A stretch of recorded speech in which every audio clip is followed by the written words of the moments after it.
오늘은 화목제를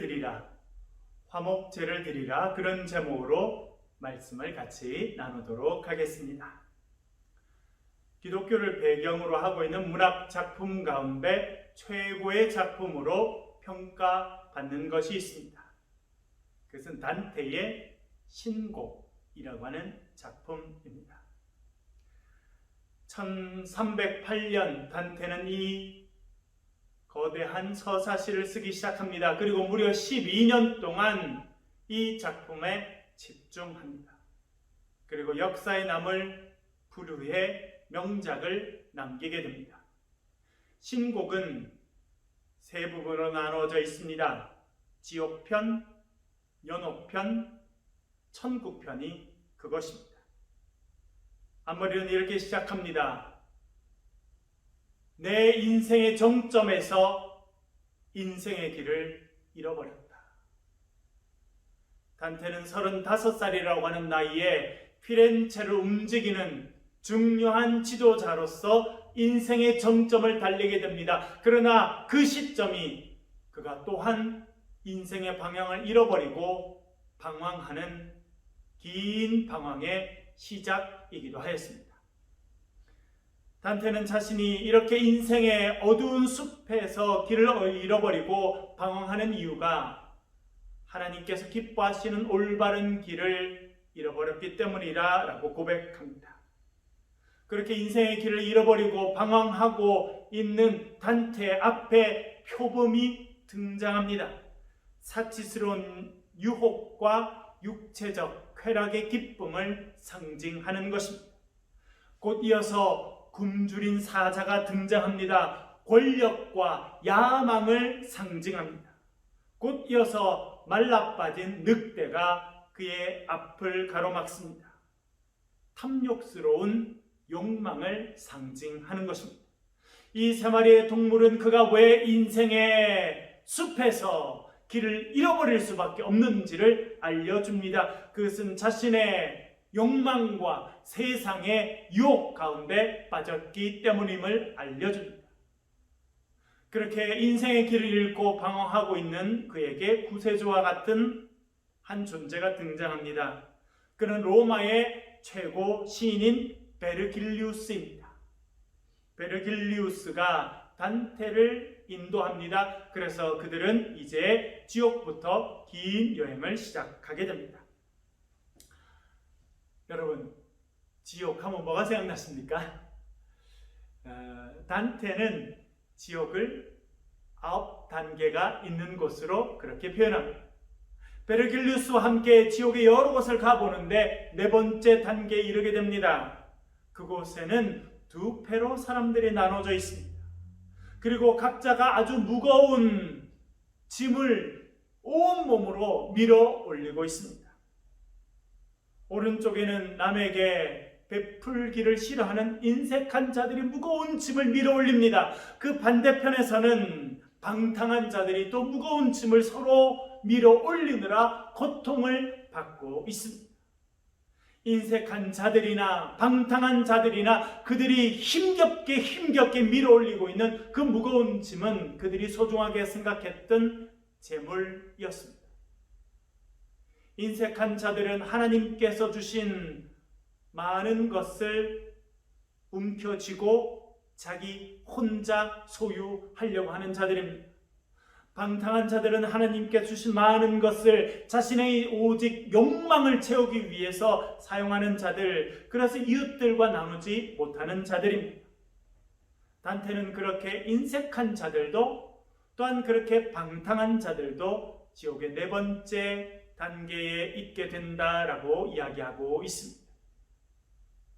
여러분, 때때로 우리는 삶의 길에서 방향을 잃어버릴 때가 있습니다. 단테처럼 삶의 방향을 잃어버리고 어디로 가야 될지 알지 못할 때가 있습니다. 어떻게 살아야 되는지 알지 못할 때가 있습니다. 여러분, 하나님의 은혜로 구원받은 저와 여러분들은 어떤 삶을 살아가야겠습니까? 최근 우리는 레위기 말씀을 읽고 묵상하고 있습니다. 매일 2장씩 레위기 말씀을 읽습니다. 복음 노트를 기록하면서 그 말씀을 통해서 우리에게 들려주시는 주의 음성을 듣고 있습니다. 특별히 레위기는 하나님의 백성들이 어떻게 살아가야 되는지를 구체적인 지침과 함께 알려주고 있습니다. 이 레위기에서 강조되는 것이 있습니다. 그것은 제사입니다. 하나님의 백성들이 살아감에 있어서 가장 중요한 것이 하나님 앞에 온전한 제사를 드리는 것이다. 그렇게 알려주고 있습니다. 이 제사를 우리 시대의 언어로 표현하면 예배입니다. 예배는 우리 인간이 하나님께 드릴 수 있는 최고의 것입니다. 하나님을 하나님 되게 하는 것이고 하나님께 합당한 영광과 찬송을 올려드리는 것이 예배입니다. 단테는 지옥을 거치고 또 연옥을 거치고 마지막으로 천국에 이르게 됩니다. 자신이 사랑한 여인이었던 베아트리체가 그 천국의 이곳저곳을 소개해 줍니다. 천국도 역시 9개의 하늘로 되어 있었습니다. 마지막 9번째 하늘로 단테가 올라가게 됩니다. 그곳은 장엄한 음악이 연주되고 있었습니다. 성부, 성자, 성령께 영광을 이라고 말하는 대영광송이 울려 퍼지고 있는 곳이 9번째 하늘이었습니다. 단테는 우리에게 중요한 것을 알려줍니다. 그것은 무엇이냐면 천국은 하나님께 예배하는 곳이라는 것입니다. 하나님께 찬양하는 곳이고 하나님께 합당한 영광을 올려드리는 곳이 천국임을 알려주고 있습니다. 요한계시록 4장에도 보면 사도 요한이 눈을 들어서 천상의 모습을 바라봅니다. 천국을 바라봅니다. 영광스러운 보좌가 있습니다. 보좌에 앉으신 이가 있습니다. 그 앞에 24명의 장로와 흰옷을 입은 주의 백성들이 있습니다. 그리고 송아지 얼굴, 사자 얼굴, 사람 얼굴, 독수리 얼굴 하고 있는 그 천상의 생물들이 날면서 찬송하는 소리가 들립니다. 거룩하다, 거룩하다, 거룩하다. 주 하나님 곧 전능하신 이여, 전에도 계셨고 이제도 계시고 장차 오실 이여 라고 찬송하고 있습니다. 요한이 본 천국의 모습은 예배하는 곳입니다. 하나님께 영광을 올려드리는 바로 그곳이 천상이라는 것을 요한계시록을 통해서 말씀하고 있습니다. 여러분, 단테가 본 것과 또 요한이 본 것이 서로 통합니다. 천국은 하나님께 영광을 올려드리는 곳입니다. 하나님을 찬양하고 하나님께 존귀를 올려드리는 예배하는 곳이라 그렇게 말씀하고 있는 것입니다. 여러분, 우리 신앙생활에 처음이요 마지막이어야 하는 것이 있습니다. 그것이 예배입니다. 레위기는 이스라엘 백성들의 삶이 예배 중심이어야 된다라고 하는 것을 알려주고 있습니다. 또한 우리에게도 같은 교훈을 주고 있습니다. 길지 않은 인생을 살고 있는 우리들이 매일 관심을 갖고 해야 하는 것이 예배라는 것을 알려주고 있습니다. 흔히 하는 말 중에 이런 말이 있습니다. 세월이 살같이 빠르다. 세월이 빠르다는 것입니다. 점점 인생의 나이가 더해지고 인생을 살아갈수록 그 시간은 훨씬 더 빨리 지나간다. 많은 분들이 그렇게 이야기합니다. 한 번은 제가 결혼한 후에 아내 쪽 친척분들 행사가 있어서 참여하였습니다. 처음 뵙는 어르신께 인사를 드리고 앞에 앉아서 식사를 할 때가 있었습니다. 그 어르신이 말씀하셨습니다. 참 좋은 때라는 거예요. 이제 결혼을 하고 젊은이 얼마나 좋은 때냐 그렇게 말씀하시면서 나는 이제 나이가 70이 넘어가는데 시간이 얼마나 빨리 가는지 하루 하품을 3번 하면 하루가 진다는 거예요. 그래서 이 어른이 참 유머 감각이 있으시다 그런 생각을 하였는데 마음에 많이 남았습니다. 그만큼 우리의 삶의 시간이 얼마 남지 않았다고 하는 것을 말씀하시는 것입니다. 여러분, 우리의 삶의 시간이 점점 빨리 흘러갑니다. 우리도 언젠가 주님 앞에 서게 될 것입니다. 그러나 많은 사람들은 인생에서 방황하며 시간을 보냅니다. 단테가 만났던 표범을 만나기도 하고 사자를 만나기도 하고 말라빠진 늑대를 만나기도 합니다. 우리의 인생에서 방향을 잃고 방황하는 인생이 될 때도 있습니다. 우리의 삶이 방황하는 인생이 되지 않으려고 하면 초점이 분명해야 됩니다. 우리가 바라보아야 되는 것이 분명해야 됩니다. 나아가야 될 길이 분명해야 됩니다. 여러분, 그것이 무엇이어야겠습니까? 우리가 추구하고 우리가 바라보고 달려가는 것이 무엇이어야겠습니까? 어떤 사람들은 물질을 추구합니다. 그것은 두 손을 호수에다 집어넣고 물을 잡으려는 것과 마찬가지입니다. 잡을 수 없습니다. 잡으려고 해도 손가락 사이로 다 빠져나갈 수밖에 없는 것이 물질이라고 하는 것입니다. 어떤 이는 명예를 추구합니다. 여러분, 명예를 추구하는 것은 한 여름밤에 꾸는 꿈과 같습니다. 짧습니다. 짧을 뿐만 아니라 그것이 끝마치고 나면 너무나 허무하고 허전하게 됩니다. 그것이 명예를 추구하는 삶입니다. 어떤 이는 지식을 추구합니다. 좋은 것이지만 궁극적인 만족을 줄 수는 없습니다. 어떤 대학자가 있었습니다. 그는 공부하는 것을 너무 좋아했습니다.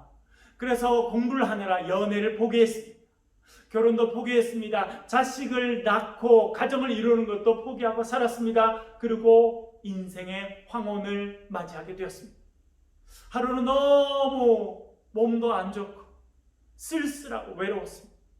자기의 삶을 돌아보았습니다. 그랬더니 책장에 꽂혀있는 책들이 보였습니다. 자기가 밤잠 자지 않고 온 인생을 들여서 쓴 그 책들을 빼서 껴안았습니다. 그리고 이렇게 말했답니다. 이 책들이 살아 숨쉬는 자식들이라면 내가 이렇게 쓸쓸하지는 않았을 텐데 하며 통곡하였답니다. 여러분, 우리의 삶의 중심은 예배여야 합니다. 하나님의 말씀을 추구하는 삶이어야 합니다. 하나님을 닮아가는 삶이어야 합니다. 하나님께 영광을 올려드리는 예배의 중심으로 살게 될 때 우리의 삶에는 만족함이 있습니다. 저 천국에서 경험하게 될 그 평화와 기쁨을 이 땅 가운데서도 누리며 살게 되는 것입니다. 사랑하는 새청조 여러분들, 예배 중심의 인생으로 살아갈 수 있기를 주의 이름으로 간절히 축원합니다. 레위기는 제사를 강조합니다. 레위기에는 대표적으로 5가지의 제사가 나와 있습니다.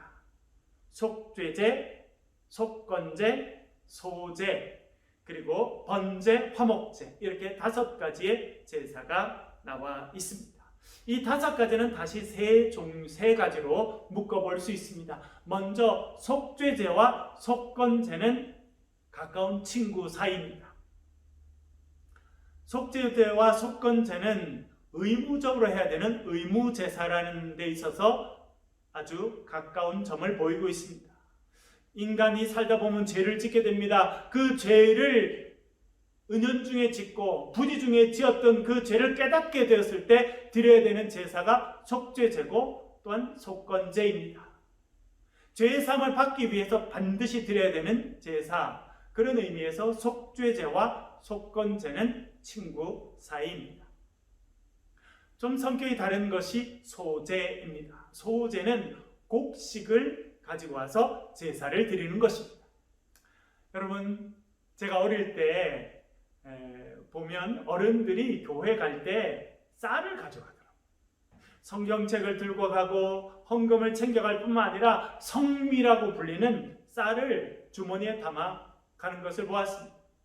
저희 어머니도 쌀통에서 쌀을 꺼내서 밥을 하기 전에 한 주먹 정도 쌀을 덜어서 옆에 놓습니다.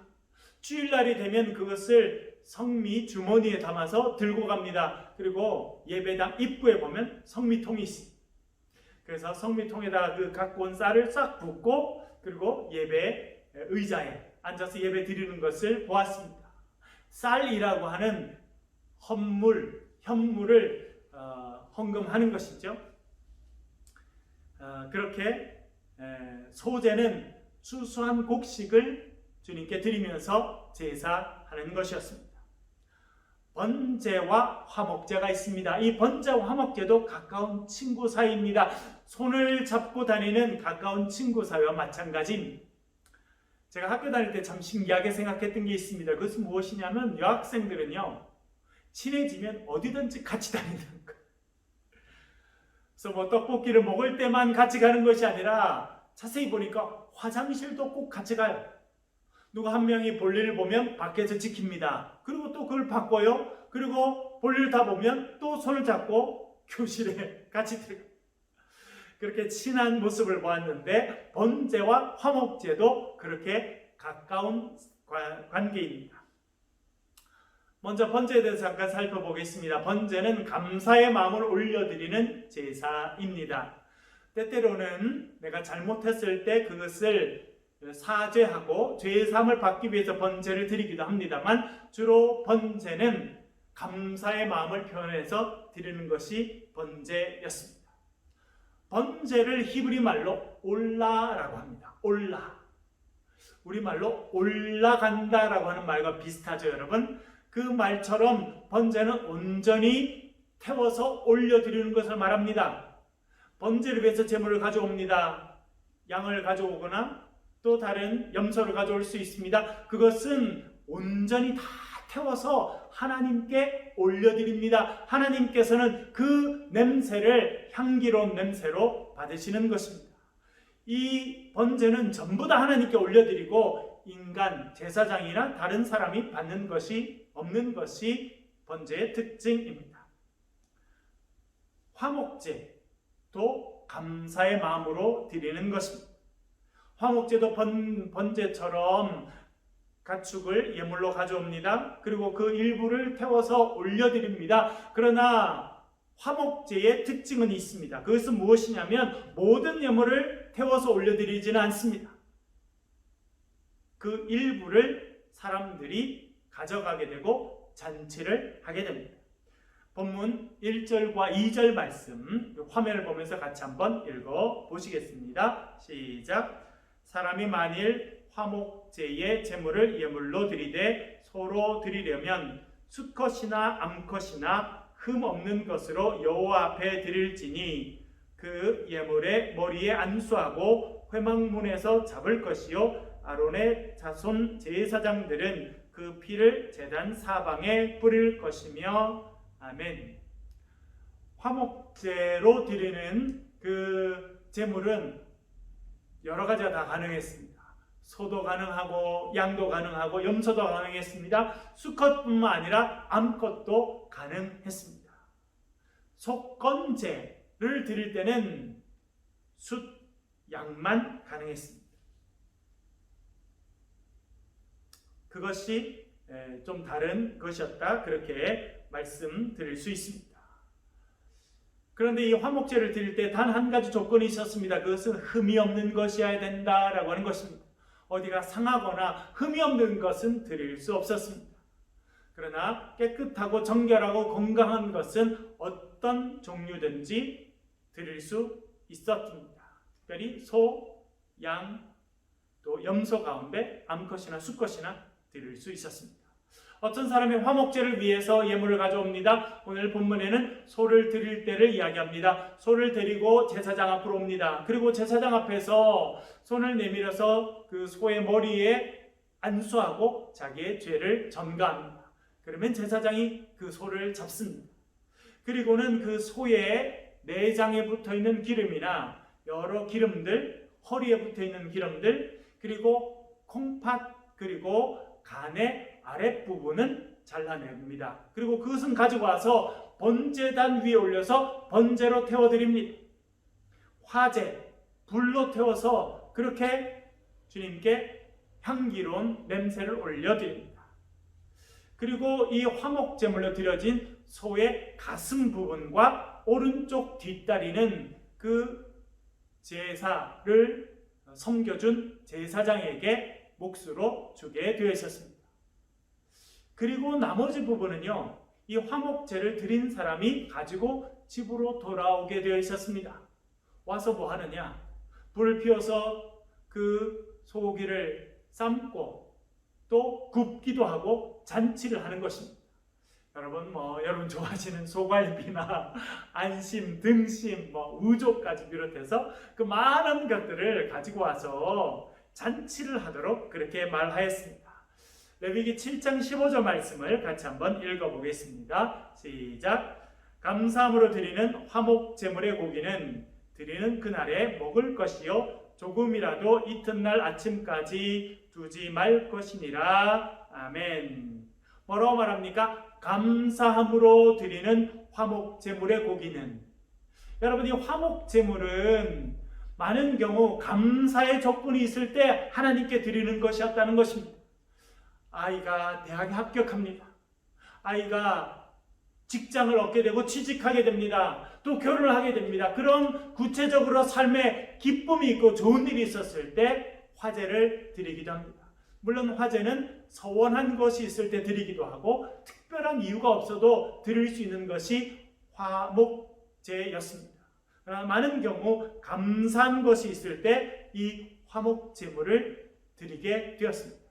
그런데 여러분 재밌는 것은 무엇이냐면 감사함으로 드리는 화목제물의 고기는 그날 밤에 다 먹으라는 것입니다. 그 이튿날까지 남겨두면 안 된단 말입니다. 여러분 지금 소 한 마리를 드렸습니다.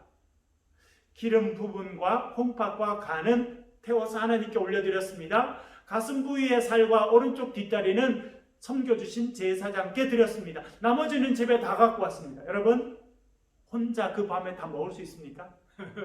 아무리 잘 먹는 사람도 절대 다 먹을 수가 없습니다. 그럼 어떻게 해야 되느냐? 동네 사람들을 다 불러 모아서 잔치를 하는 것입니다. 여러분 제가 어릴 때 시골에 보면 시골에서는 소를 집에서 잡을 때가 있었습니다.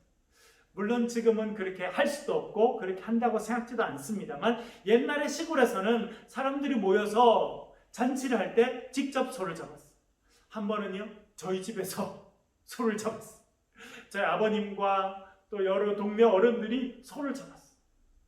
그 모습을 제가 보았습니다. 그러면 동네 모든 사람들이 다 모여서 잔치를 하는 겁니다. 밖에서 큰 솥을 걸어놓고 불을 떼서 그렇게 해서 고기를 삶기도 하고 옆에는 그 불에다가 고기를 굽기도 하고, 그래서 그날은 동네에 있는 아이들이 다 와서 소고기를 아주 마음껏 배불리 먹었던 그런 기억이 있습니다. 화목제는 이런 특징을 갖고 있습니다. 화목제는 하나님께 드리는 것입니다. 그러나 모든 것을 태워드리는 것이 아니라 그 중에 일부를 태워드리고 일부는 제사장께 드리고 그리고 대부분의 부분은 자신이 집으로 가져옵니다. 그리고 동네 사람을 불러서 같이 음식을 나눕니다. 그렇게 사람을 초청해서 음식을 나누면서 서로 섭섭했던 것, 또 오해가 있었던 걸 풀게 됩니다. 화해가 이루어지게 됩니다. 그래서 다시 관계가 화목하게 되는 것, 그것이 화목제의 특징이라 레위기는 우리에게 말씀해주고 있습니다. 여러분 이 화목제는요 대단히 중요한 것을 알려줍니다. 그것은 무엇이냐면 우리의 신앙생활이 하나님과의 수직적인 관계뿐만 아니라 수평적인 관계, 이웃과의 관계도 중요한 것이다. 그렇게 알려줍니다. 우리가 하나님을 잘 섬기고 하나님 앞에 경건하게 사는 것만 그것이 다가 아니라 우리 신앙생활은 우리 옆에 있는 이웃들을 돌아보고 이웃들과 화목하게 지내는 것도 대단히 중요하다는 것을 알려주는 것이 화목제입니다. 베르길리우스의 안내를 받은 단테는 지옥의 마지막 단계인 9번째 단계까지 내려가게 됩니다. 9번째 단계의 두 번째 원은 인테노라라고 불리는 곳이었습니다. 그곳에 가보았는데 사람 둘이 포개져 있는, 자세히 보았더니 위에 있는 사람이 밑에 있는 사람의 목덜미를 날카로운 이빨로 물고 있는, 빵을 이렇게 떼서 먹듯이 그 목덜미를 떼서 무는 그런 끔찍한 장면을 보게 됩니다. 그래서 단테가 그렇게 말합니다. 도대체 얼마나 원한이 맺혔길래 그런 끔찍한 짓을 합니까? 이렇게 하고 그 사람의 이야기를 듣게 됩니다. 포개져 있었던 사람의 위에 있는 사람은 이탈리아 피사의 백작이었던 우골리노라고 하는 사람입니다. 여러분, 이탈리아의 피사라고 하는 거 들어보셨죠? 피사는 피사의 사탑이라는 것이 유명합니다. 여러분 가보신 분들 계시겠습니다만 이렇게 옆으로 좀 기울어져 있는 높이가 60m나 되는 엄청 큰 탑인데 옆으로 기울어져 있어요. 그것이 피사의 사탑입니다. 그 사탑이 있는 곳에서 멀지 않은 곳에 아사의 탑이 있다고 합니다. 사람이 그 탑 안에 갇혀서 굶어서 죽은 것입니다. 1280년대 피사는 피사뿐만 아니라 전체 이탈리아가 두 파로 나눠졌습니다. 교황파와 황제, 왕당파로 나눠져 싸우고 있었습니다. 피사도 그렇게 두 부류의 사람들이 나눠져서 갈등을 겪고 싸우고 있었습니다. 카톨릭, 그러니까 피사라고 하는 지역에 있는 카톨릭 교회의 수장이었고 대주교였던 루지엘이라고 하는 사람이 있었습니다. 이 루지엘이는 그 당시 백작이었던 우골리노와 잠시 손을 잡고 같이 협력합니다. 그러나 그 관계는 오래 가지 못하게 됩니다. 이 루지엘이 주교는 이 리골리노 백작을 배신자라고 그렇게 판명하고 그 사람을 탑에 가둬버립니다. 그런데 우골리노 백작 혼자만 가둔 것이 아니라 그의 네 아들과 자녀들을 같이 그 탑 안에 가두어 버립니다. 그리고 큰 문을 닫고 문을 잠궈 버립니다. 그 열쇠를 던져버리고 없애버립니다. 그래서 이 우골리노 백작은 그 안에서 자녀들과 함께 굶어 죽게 됩니다. 먼저 그의 아들들이 죽게 됩니다. 차례로 그 아들들이 죽게 됩니다. 또 오래 굶은 이 백작은 눈이 멀게 됩니다.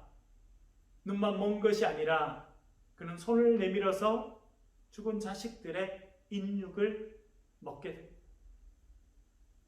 그는 끔찍한 일 후에 그는 지옥에 던져집니다. 그 지옥에 던져져서 그 지옥에서 자신을 거기에 가두었던 대주교 루지에리를 만나게 됩니다. 그것이 아까 단테가 본 장면입니다. 이 백작은 너무나 화가 나서 그 대주교의 목덜미를 날카로운 이빨로 물고 있었던 것입니다. 루지에리는 로마 교회, 피사에 있는 로마 교회 수장이었습니다. 그리고 대주교라고 하는 그런 직함을 갖고 있었습니다. 하나님을 잘 섬겨야 될 뿐만 아니라 이웃 사람들에게도 사랑을 베풀고 그들을 돌봐야 될 사람이었습니다. 그러나 그렇게 하지 못했습니다. 한 가족을 미워하고 그 가족의 자녀들까지 탑에 갇혀서 굶어 죽게 하는 처참한 일을 하게 되었습니다. 그 결과 그는 지옥에 던져지게 됩니다.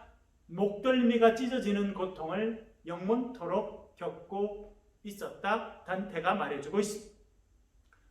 우리 신앙생활도 마찬가지입니다. 하나님과 아름다운 관계를 갖는 것 중요합니다. 하나님과 화목하게 지내는 것 대단히 중요합니다. 그것만큼이나 우리 이웃과 좋은 관계를 가지는 것 중요한 것입니다.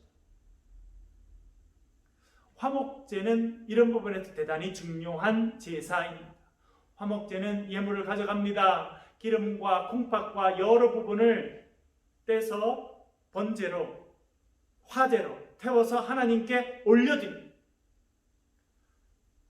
그리고 일부는 또 수고하신 제사장께 그것을 또 드립니다. 가슴 부분과 오른쪽 뒷다리입니다. 그러나 나머지는 다 가지고 와서 잔치를 벌입니다. 혼자 먹는 것이 아니라 이웃들을 다 불러서 될 수 있으면 많은 사람들을 불러서 같이 교제를 하고 같이 음식을 나누고 섭섭한 마음들을 털어놓고 같이 서로 격려하고 서로 화해하는 것, 그것이 화목제의 특징이었습니다. 하나님을 섬기는 것뿐만 아니라 이웃들과 화목을 유지하며 살아가는 것, 그것이 이스라엘 백성의 중요한 생활이었습니다. 그것이 화목제가 보여주는 것입니다. 우리 교회에서도 중요한 프로젝트를 하나 시작하려고 합니다. 헤세드 프로젝트라고 하는 것입니다. 우리 주위에도 보면 어려움을 당하고 있는 이웃들이 많이 있습니다. 특별히 우리나라가 급속하게 발전하면서 합법적인 신분을 가지고 이 땅에 와서 일하고 있는 이주 노동자들이 100만 명이 훨씬 넘었습니다. 그들이 열심히 일하지만 때때로 외국 땅에 와서 어려움을 겪기도 합니다.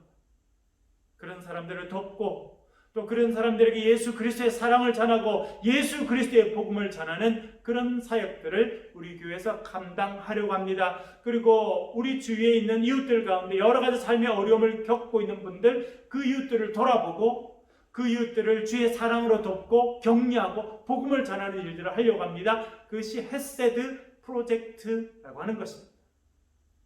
이를 위해서 기도하신 분이 계셔서 또 중요한 기금을 또 헌금해 주셨습니다.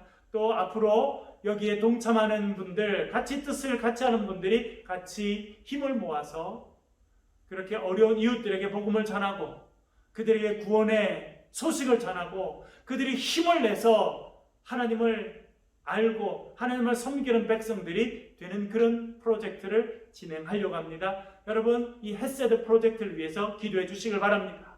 그리고 이 헤세드 프로젝트와 같은 것이 화목제의 모습인 것을 우리는 알게 됩니다.